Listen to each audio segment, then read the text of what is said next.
Y en ese tema de Ecuador hay un tema que no se ha acabado de dilucidar. ¿Qué hizo usted en Manta, presidente? ¿Con quién se reunió en Manta? Oiga, hermano, fíjese usted ese que también ha sido otro hecho mediático, no producido por la prensa colombiana, pero sí profundizado al máximo. Oiga, ¿usted qué cree que un presidente hace cuando va a otro país? Cuando va a otro país, hay una agenda oficial, hay una agenda oficial, hay una reunión. Permítame, porque usted me pregunta, yo le respondo. Bueno, hay una agenda oficial, se responde a esa agenda oficial, hay unos acuerdos que se firman o no, y hay sobre todo un seguimiento de esa agenda oficial, pero hay una especie de agujero negro que usted se va a Manta y no se sabe con quién se reunió. Pero ¿cómo agujero? Usted ha dicho que fue a escribir un libro. Y la gran cosa es, ¿se reunió o no se reunió con Fito o con enviados de Fito? Ay, hermano, por favor, respéteme. Yo no soy un bandido. Pero por eso le pregunto, presidente. No, pero es que ustedes hacen la pregunta con esa intención. Yo no tengo ni idea quién es el tal Fito, ni nunca lo he conocido en mi vida y me enteré por ustedes mismos.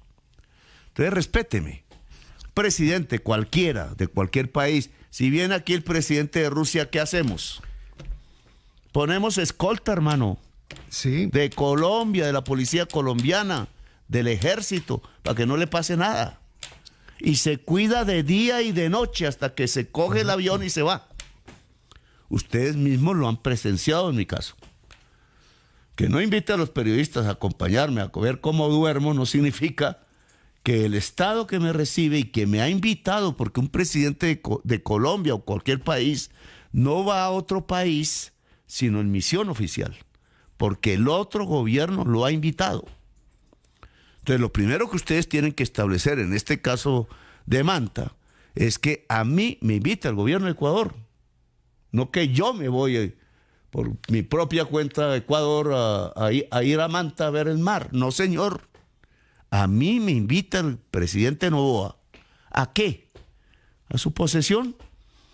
¿Y qué es lo que hacen cuando yo llego a Quito? Que es donde se realiza la posesión. Yo llevo mis escoltas. ¿De qué entidades son mis escoltas? De la Policía Nacional, de la Unidad Nacional de Protección, del DNI. Son funcionarios públicos. ¿Ustedes les han preguntado a esos funcionarios qué hice en Manta? Si estuvieron día y noche conmigo y son funcionarios de Colombia. ¿O estuvieron en parranda conmigo todos? Y dos, no solamente va la escolta mía en mi avión, que no es mío, sino del Estado. Para eso lo compró el señor Duque. Y allá, ¿quién me recibe? Allá me recibe la Cancillería, es la primera que abre la puerta del avión y yo salgo. Y saludo una fila de guardias del ejército ecuatoriano y una escolta puesta por el Ecuador.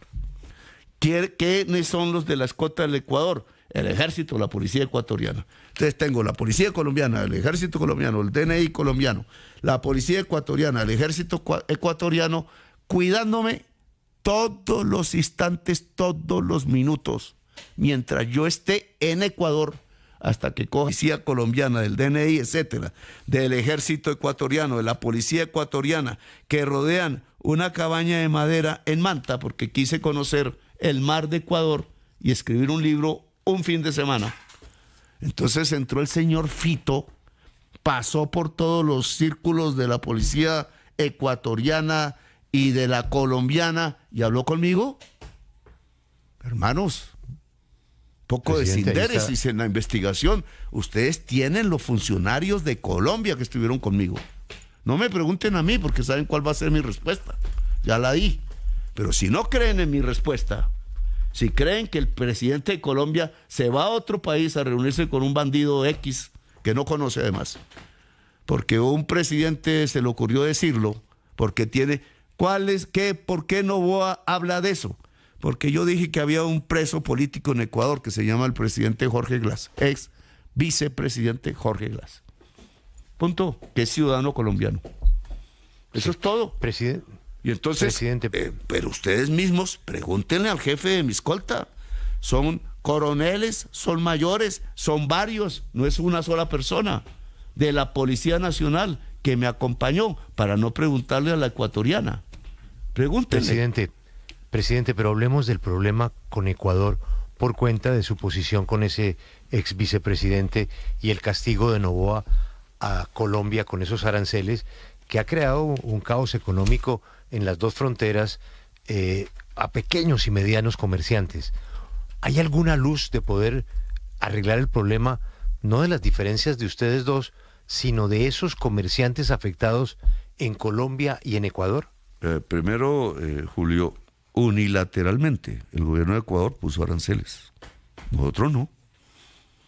A mí no me interesa cerrar fronteras. No me interesa cerrar el comercio con Ecuador. Al contrario, nosotros le estábamos vendiendo energía eléctrica a Ecuador en el gobierno de Noboa y en el gobierno de Lasso, con el cual yo fui amigo. Nunca he querido pelear. Son personas de derecha, pero yo no pienso que porque sean de derecha entonces hay que pelear entre países. Me parece estúpido.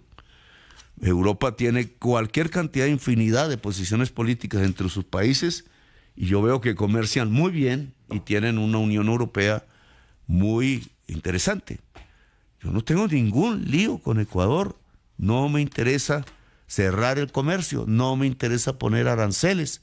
Se han puesto aranceles por un principio diplomático que es la correspondencia.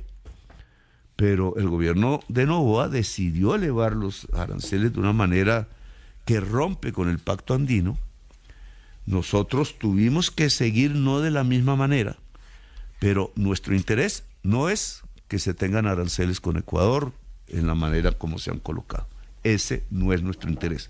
Nuestro interés es que se legalice el paso continuo de comercio, porque eso sí afecta a las mafias. Si usted cierra una frontera, y lo puede hacer, como se hizo con Venezuela en el gobierno de Duque, o poniendo aranceles altísimos que el mismo efecto produce, usted le está entregando la frontera a la mafia.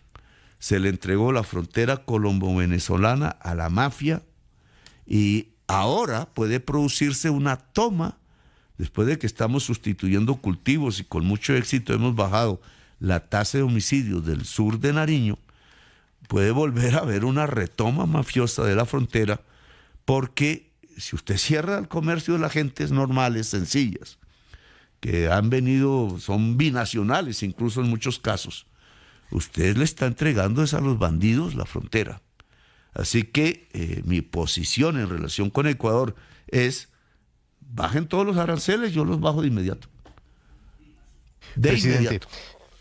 La autocrítica, dicen los izquierdistas, es fundamental en la política. Bueno, yo creo que en todo, la autocrítica. Haga un ejercicio sincero de autocrítica. Díganos qué salió mal en este gobierno por una decisión suya. Algo que usted pueda reconocer. Ya, pues yo he dicho varias veces, ¿no? La primera mala decisión es poner unas personas en el gabinete que no estaban, no querían, no aceptaban, no les gustaba el programa de gobierno que votó el pueblo. Y un presidente tiene que obedecer el mandato popular. Lo que el pueblo votó debe ser el gobierno, la acción práctica del gobierno. Ese es el mandato y esa es la democracia. Y fue mi primer error y muy grave. Porque si ustedes me preguntan, el déficit fiscal, déficit primario, ojo, que estamos viviendo en el día de hoy, se debe a las personas que yo puse en el gabinete, yo mismo. Ese es un error mío, porque los ministros los pongo yo.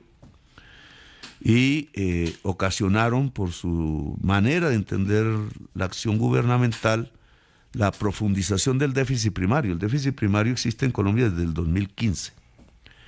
Se debe a partir... ¿Qué es déficit primario?